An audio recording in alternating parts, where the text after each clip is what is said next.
道草を楽しめ。大いにな。欲しいものより大切なものが、きっとそっちに転がってる。This quote from the final scene of Hunter x Hunter's anime adaptation is one that a lot of people naturally gravitate to when thinking about the best quotes or even best moments to come from this story. It cherishes discovery and living in the moment in a way that perfectly embodies the core message of Hunter x Hunter. The premise of this story is fairly simple. A young boy embarks on an extremely dangerous journey in pursuit of the father who abandoned him as a child. His father is a hunter, an elite member of a global organization that provides its members with access to jobs and locations that they would normally struggle to attain within this world. So, in pursuit of his father, Gon becomes a hunter, which has led to the popular interpretation that the title of the series is in reference to Gon's role as the Hunter Hunter, the child who became a hunter to hunt down his father, who is also a hunter. In this world of endless greys, Gon is tested. His ethics, values, conviction, morality, all of these things are explored, and in doing so, Togashi provides us with one of the most compelling commentaries within the series. That is, of course, the deep exploration of adolescence in a dark world, particularly in the case of a child who has deeply rooted issues concerning neglection and self-worth. Issues that Gon himself isn't entirely aware he even has. Being raised on an isolated island without a relevant father figure in his life resulted in the construction of an extremely volatile moral compass for Gon. The key nuance here isn't that Gon didn't receive proper parenting, because I think we can all agree Aunt Mito did a fantastic job, but no matter how good of a job she did, the simple concept of being abandoned by his father was enough to create severe issues in Gon's mentality. And that is something everybody loves to talk about in regards to Gon. That's the main aspect of him that people focus on, which is of course completely understandable. It's a very unique approach at writing a shonen protagonist, which makes it incredibly refreshing and an appealing point of discussion. Togashi executed this side of Gon absolutely masterfully, and it has led to some of the best Hunter x Hunter analysis on the platform, like AJ's iconic video, which I'll leave a link to in the description for those who haven't already seen it. I feel like there's nothing more to be said when it comes to that aspect of Gon, and even if there was, despite how interesting it can be to analyze Gon's moral compass, it's not the aspect of Gon's character that stands out to me as the most impressive. What I truly believe is the single best thing about Gon, the reason he is my favourite character within this massive cast, is the manner in which Gon embodies the series' main message and is used as a tool for Togashi to depict his core values. Togashi's ethos or spirit itself is best portrayed through Gon's journey. For my first Hunter x Hunter video on the channel, I want to tackle my favourite character from a different angle that I haven't seen as many people discuss.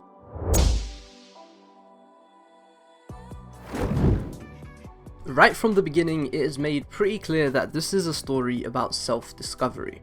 Gon, Killua, and Kurapika are established as characters on quests that, when deconstructed, are ultimately journeys with the purpose of discovering oneself.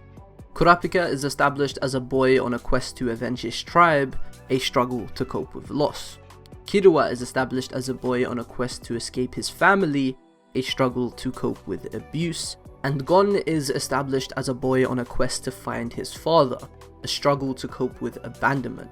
These are all journeys with extreme significance placed on the endpoint, the destination.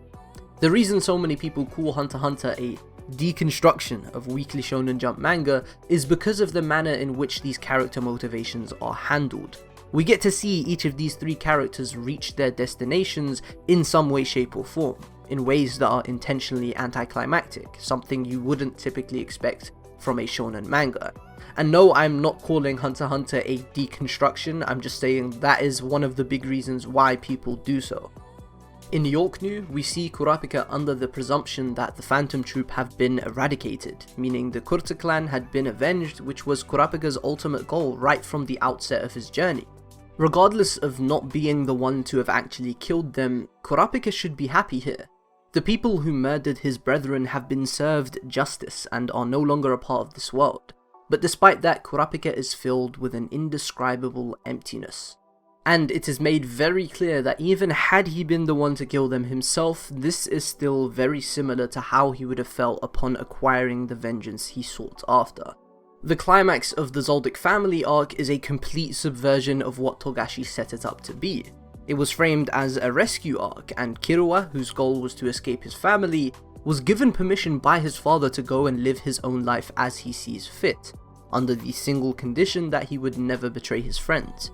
He has technically escaped his family, just not in the way most readers would expect. And of course, the one most important to this analysis, Gon finally achieving his dream of meeting with his father at the end of the election arc. This anticlimax is one of my favourite things Togashi has ever written because it so effectively reframes everything that comes before it pertaining to Gon and the lengths he was willing to go just to see Ging. The entire story built up this moment of Gon finally meeting Jin to be the result of incredibly hard work, but instead of finding him through a clever and elaborate strategy like you would expect from the story about hunters, Gon just stumbles upon Jin, and it isn't even treated like the most important thing in that sequence of chapters. It just happens.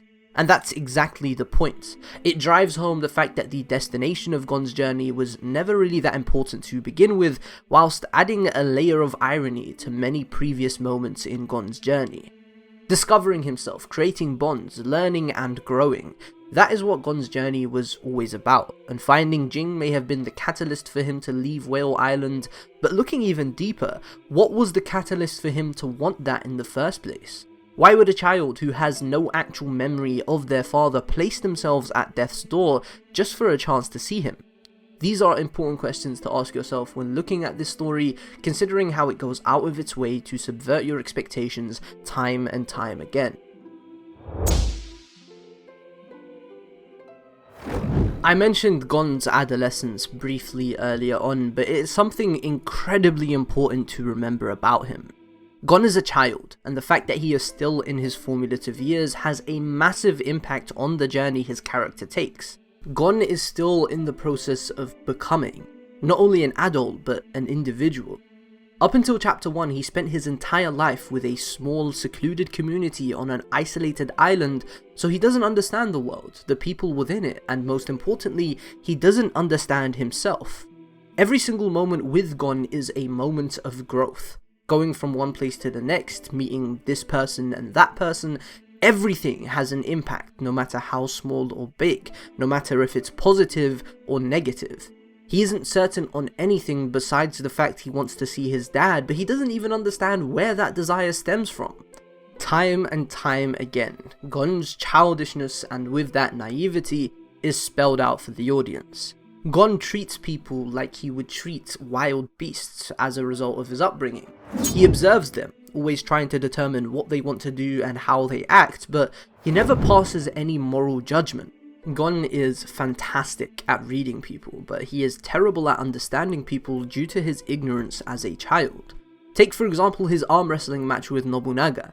Gon gets angry at the troop for being hypocritical because he assumed they were incapable of feeling empathy due to what he knows about them, but comes to find out that they can feel empathetic, they're just pretty selective about it and only feel like that towards certain people. In the Chimera Ant arc, there are countless moments that reflect Gon's childish outlook, but the one that stands out most potently is of course Gon's meeting with Pitou. He is again mad at somebody showing kindness in a situation that doesn't suit his desires, which really reflects Gon's own flaws. He's a very selfish kid with a cookie-cutter outlook on the world. He befriends an assassin who can viciously rip the heart out of a man's chest without batting an eye to that ruthlessness, simply because of that childish outlook of, oh, this guy's my friend, so he's a good guy, and this guy's bad to me or my friends, which means he's a bad guy. Gon cannot fathom the idea of people being morally grey, which creates this very interesting dichotomy within the narrative. Our main character, who we see the story through, has a black and white outlook on a world that couldn't possibly be more grey in terms of morality. This is very important to the ultimate point of the video. Gon is a character who initially has a very tunnel vision sort of focus on his goal, but throughout the story, on his journey, he finds things that are way more important than that final destination. He is forced to face reality in arguably the most important stage of his life, causing him to grow and become an individual with a much more informed and rational outlook on the world. Despite being someone who doesn't have these massive moments of personal growth, Gon couldn't be more dynamic as a character, given how every single experience he has an impact on the person he is, and he gradually changes over the course of the story.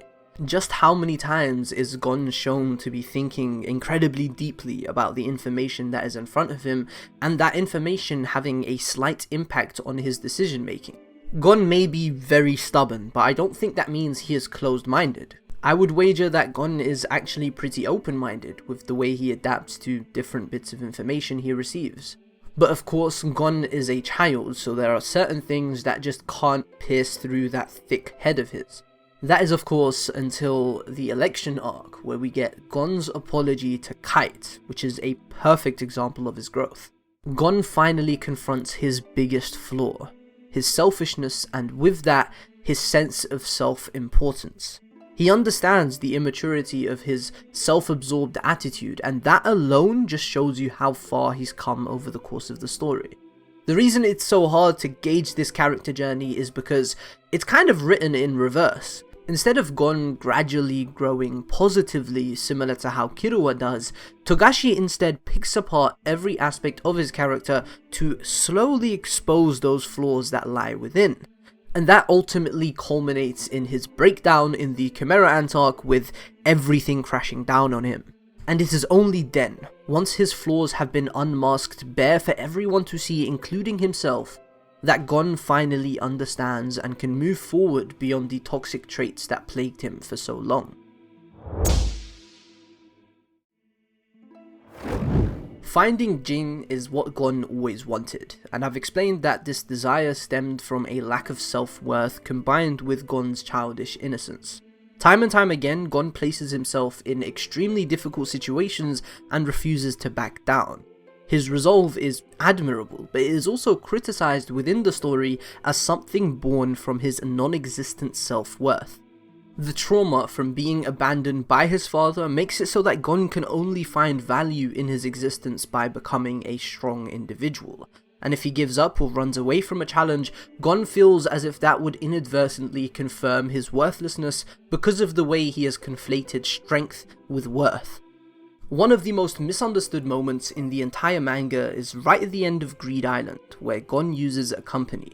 It is established that if Gon used magnetic force, he would be sent to Jin, meaning his journey would essentially be over as he would have reached his ultimate destination. But if Gon used a company, it would send him to Kite instead. Elena, one of Jing's friends and the game master in charge of sending players away, recalls the conversation she had with Jing about this decision. To me, it's very clear that Ging is lying here to cover up his true intentions because that's just the sort of person he is. He claims that needing to bring a friend to meet Ging would be wimpy of Gon, but I don't think he actually believes this, especially with the way he responds to Elena challenging his way of thinking with a simple, just do it.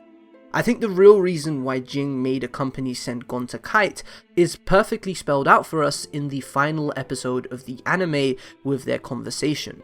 When we finally set foot in the tomb, what made me happiest wasn't seeing the inside with my own eyes. It was the moment we all looked at each other and shook hands. Compared to the people, the information I got from the tombs was just a bonus. This is Ging talking about finally realizing his dream at the time, which he considers just a simple bonus on top of the relationships he had built and friendships he had made on the pursuit of that dream. You should enjoy the little detours to the fullest because that is where you'll find the things more important than what you want. I think Ging wanted this experience he values so immensely to be something he could share with his son, and that's why he made a company send Gon to Kite. If Gon was doing everything alone, then he would reward him with completing the game. But he wanted Gon to continue having more adventures with his friends in the pursuit of Ging. He simply wanted to keep the game going because there were more players, and as Ging sees it, the bond formed between the players is far more important than actually completing the game. Despite not actually meeting him, Ging knew exactly the kind of person his son would be. He knew that Kite would offer to tell Gon where Ging is, and he also knew that Gon would decline, stating that he would rather find him for himself. When you really think about it, for a story that is built on the foundation of Gon's desire to find his father, there's very little focus on that. The biggest arc in the manga is also the one most disconnected from the main plot of the story. Almost every arc in Hunter x Hunter is driven by a plot that isn't intrinsically linked to finding Ging. One could even argue this applies to Greed Island, where the conflict at hand took precedence over winning the game and finding Ging. Gon's journey is littered with detours, and it's very noticeable that Gon fixates on new desires that arise throughout his journey, such as returning the tag to Hisoka. The entire Zoldyck arc is a complete detour. Gon doesn't seek out Killua because he thinks his assistance is necessary for the quest of finding Ging, but rather because Killua is someone he considers his friend and wants to save him from the abuse of his family. Heaven's Arena is all about getting stronger and making some money to support Gon and Killua on their quest to find Ging, but Gon's main focus was of course Hisoka, returning the tag to him and proving his growth through that accomplishment.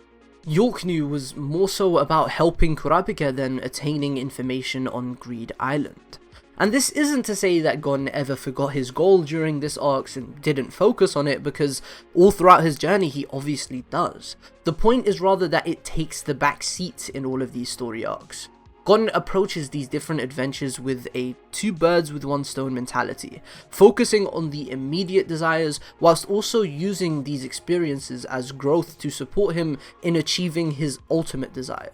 The immediate desires always take precedence, and we see Gon sacrifice himself time and time again due to that fixation on current affairs, which is obviously intrinsically linked to his lack of self-worth and belief that he doesn't deserve to see Ging if he cannot prove his strength. New goals manifesting whilst pursuing the original goal is something that happens time and time again in Gon's journey, and it's something I assume his father seeks out too. Ging wants what he doesn't have. The importance of enjoying the little detours in life to the fullest is best portrayed through Gon's journey. If he had approached his journey with a kind of tunnel vision and completely fixated on the destination, he would have never befriended Killua, Kurapika and Leorio, which means his journey would have probably ended in the very first arc, as he would have struggled with the Hunter exam without their assistance. This all-important final quote of the anime is the perfect ending and beginning for Hunter x Hunter. The conversation between Gon and Ging serves as both an end to Gon's story and the beginning of Jing's story, and the countless other characters that will be involved in future plotlines concerning the Dark Continent. In an interview a few years ago, Togashi spoke of how he intends to finish writing Hunter x Hunter. In that interview he states, and I quote, "You can say at one point in the story where Gon meets Jin, I have completed the story once. I believe that some readers must have thought, wasn't that supposed to be the end game? And I did write it to seem that way. Still, I did not intend to cut off the flow of the story there, and I hope my readers could see that there was still room for continuation." With the final episode of the anime and the 339th chapter of the manga, Togashi concluded Gon's storyline. This isn't to say we won't get more Gon in the future and see his character develop in other ways, but the very essence of what Togashi was going for with his main protagonist was accomplished. Enjoy the little detours to the fullest. This isn't just a lesson from father to son, but it is wrapping up Gon's character arc, and a lesson to the predominantly teenage audience of Hunter x Hunter. Many young people's lives would be much happier if they understood this simple piece of wisdom. Living in the moment is the essence of an adventurous individual. To somewhat conclude this adventure fantasy story with that message conveys such a profound understanding of life and its adventures, and to weave that into Gon's character conclusion is nothing short of genius. Like I said, Gon is a child, a teenage boy, and the main audience of Hunter x Hunter is teenage boys. Gon is someone the audience can relate to, and this lesson from Ging to Gon transcends the medium and feels like a lesson from Togashi to his audience. Togashi poured his heart and soul into this story that is encapsulated in that single quote. The little detours on your journey is where you will find the things more important than the destination. And the beauty of this idea permeates Hunter x Hunter through and through. It was present right at the beginning of the series, and it was present right at the end. This is the core message of Hunter x Hunter, and I hope with this video I made it clear as to how Gon's journey embodies this message absolutely flawlessly.